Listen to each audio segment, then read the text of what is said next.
Бегусарай, Үндістанның Бихар орталығындағы қала. Дәл осы жерде 1998 жылы жалдамалы жұмысшы мен әйелінің отбасында Амарджит Сада есімді ұл дүниеге келді. Ауыр кедейліктің салдарынан әкесі кейде кішкентай ұлын ауыр жұмыста көмектесуге алып шығатын.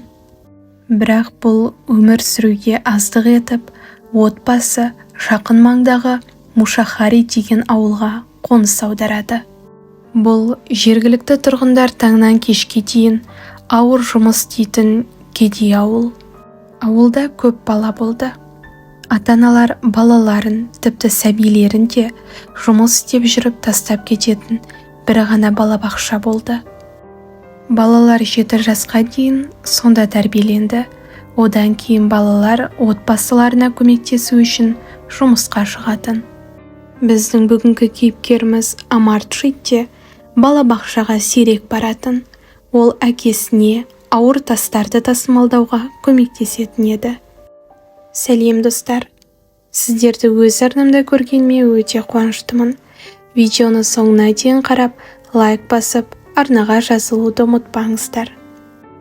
6 жасында Амарджит ненің жақсы, ненің жаман екенін мүлдем ажырата алмады. Жаман мінез құлқы үшін әкесінен жиі жаза алатын, бала көршілермен де жиі ұрысып қалатын. Ол балалармен жиі төбелесті, оның агрессиясы күшейе түсті. Бірақ ең сорақысы, ол өзіне ұнайтын нәрсе жасағысы келген кезде болды. Амарджиттің жаман, қиын мінезі туралы бүкіл ауыл бұрыннан білетін, бірақ оған ешкім әсер ете алмады. Ата-анасының ұрып-ұрысқанына қарамастан бала түзелмеді. 2006 жылы балалар үйдің ауласында ойнап жүргенде Амарджит тағы да ұстамасы ұстап, ағасының қызын ұра бастайды. Қыз жылап, ата-анасына барлығын айтамын деп қорқытты. Оған Амарджит одан сайын ашулана түсті. 8 жасар Амарджит 6 жастағы туысқан қарындасын тепкілеп, жерге құлатқаннан соң, жерден ауыр тасты алып, басына лақтырады. Кішкентай тасты алып, қарындасының басын қайта-қайта ұрып, оны қалай өлтіргенін білмей қалады. Кішкентай терең жерді тауып, қызды оған лақтырып, оны құммен, жапырақтармен, қоқыспен жауып тастайды. Кешке қарай бүкіл ауыл байғұс қызды іздеп тауып алғанда кеш болады. Қыз қайтыс болады. Ағасы қайтыс болған қызын құшақтап жылап жатқанда, Амарджит туыстарының қайғысына күлімсіреп, бір бұрышта қарап тұрды. Ата-анасы ұлының агрессивті мінезін білетіндіктен одан не болғанын сұрады, және бала, мен оны ұрдым, ол бұған лайық болды деп мойындады. Абыржыған туыстары не істерін білмей, ақыр соңында баласын жоғалтқан ағасы ымыраға келіп, оны полициядан жасырып қалды. Амарджиттің қызды өлтірген тіпті кейбір көршілері де білген, бірақ ешкім полицияға хабар бермеген. Адамдар бұл отбасылық мәселелер және оларға араласпау керек деп ұйғарады. Жақында Амарджиттің анасы кішкентай қызды дүниеге келген болатын. Бір жағынан олар әйелді де аяды. Олар Амарджитмен ұзақ сөйлесті және бала бәрін түсінгендей болды. Бірақ 1 жылдан кейін баланың агрессиясы қайтадан күшейді. Бұл жолы анасы үй шаруасын жасап жүрген Амарджит ұйықтап жатқан қарындасын ертіп аулаға шығады. Нәресте небәрі 8 айлық еді. Ал Амарджит өзінің туыс қарындасын өлтіргеннен кейінгі сезінген эмоцияларын сезінгісі келді. Қызды тегіс жерге жатқызып, қолына тасты алып, сәби өлгенше оның маңдайынан ұрған. Қарындасын құммен көміп, Амарджит тап-таза ара ұштанмен еш нәрсе болмағандай серуендеуге шығады. Анасы қызын іздеуге шыққанда, ұлының бірдеңе білетінін бірден түсінді. Әйел қателеспеді. Амарджи сабырлы түрде анасын өлтірілген қарындасы жатқан жерге апарып, бәрін айтып береді. Саданың үйінде тағы бір қайғылы оқиға. Ал туыстары тағы да оны полициядан жасыруды шешеді. Барлығы бақытсыз ата-аналарға осындай қатыгез ұл туғанына аянышпен қарады. Дегенмен, олар баланы біреу жай ғана мәжбүрлегеніне сенімді болды. Баланың аңғалдығы арқылы біреу өзінің лас қылмыстарын жасырды. Ал Амарджи күнәні өз мойнына алуға мәжбүр болды деп ойлады. Қарындасының қайтыс болғанына бірнеше ай өтті. 2007 жыл. Амарджи 9 жаста. Бала балабақшаның айналасында ойнап жатып, терезеден сәбилері бар бөлмені көрді. Түскі уақыт болды. Балалар төсегінде ұйықтап жатыр еді. Сол күні Чунчун Деви есімді әйел әдеттегідей жұмысқа дайындалып, 6 айлық қызы Хушбуды балабақшаға апарды. Чунчун жұмыс істеп, баланы кешке ғана алып кететін. Ол Амарджидің қызын терезеден байқаған әлі білмеді. Амарджи балабақшаға оңай кіретін, бұл оның сәбилер бөлмесіне кіруіне және ұйықтап жатқан Хушбаны ұрлауына кедергі болмады. Ол мұны кеш бата бастағанда жасағандықтан, баланың жоғалып кеткенін ешкім байқамады. Анасы қызын іздеп келіп, бесікті бос жатқанын көргенде, мұғалім екеуі Хушбуды іздей бастады.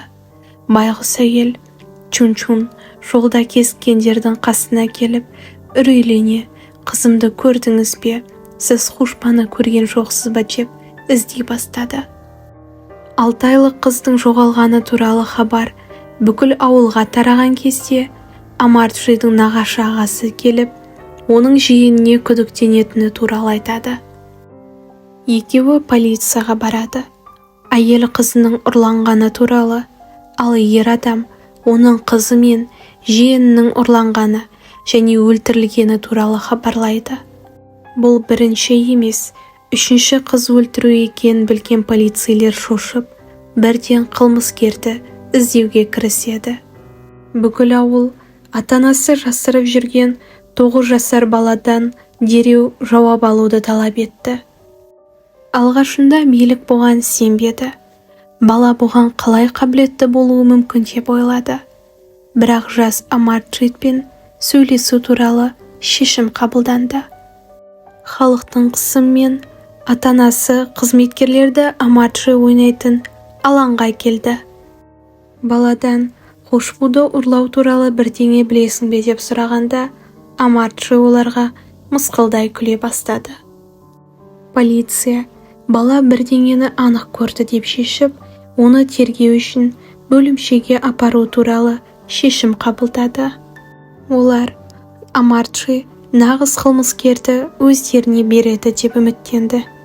Ол керісінше қобалжыған жоқ, ешқандай ыңғайсыздық сезінбеді, және олар одан Хушбу туралы сұрай бастағанда, ол кенеттен алдымен печеньелер беріңіз, содан кейін мен сізге бәрін айтамын деді.